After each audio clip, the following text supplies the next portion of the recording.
భద్రాద్రి కొత్తగూడెం జిల్లాకు చెందిన చరిత్ర రామాయణ కాలం నాటిది. భద్రాచలం ఆలయం, కొత్తగూడెం పట్టణం పేరు కలిసి ఉన్నాయి. ఈ జిల్లాకు పురాతన కాలంలో ఎంతో ప్రాముఖ్యత ఉంది. ముఖ్యంగా భద్రాచల ప్రాంతం రామాయణంతో ముడిపడి ఉంది.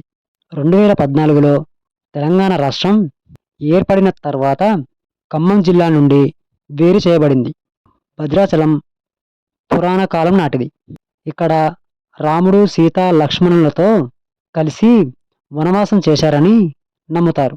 భద్రాచలం ఆలయం యొక్క కథ రామాయణ పురాణాలతో ముడిపడి ఉంది. కొత్తగూడెం పట్టణం జిల్లా కేంద్రంగా ఉంది. కొత్తగూడెం మున్సిపాలిటీ కూడా చరిత్రలో ముఖ్యమైన భాగంగా ఉంది. భద్రాద్రి కొత్తగూడెం జిల్లా ఖమ్మం జిల్లా నుండి వేరు చేయబడింది. తెలంగాణ రాష్ట్రంలో ఏర్పడింది. కొత్తగూడెం జిల్లా కేంద్రంగా ఉంది మరియు ఇది తెలంగాణలో అతిపెద్ద జిల్లాలలో ఒకటి.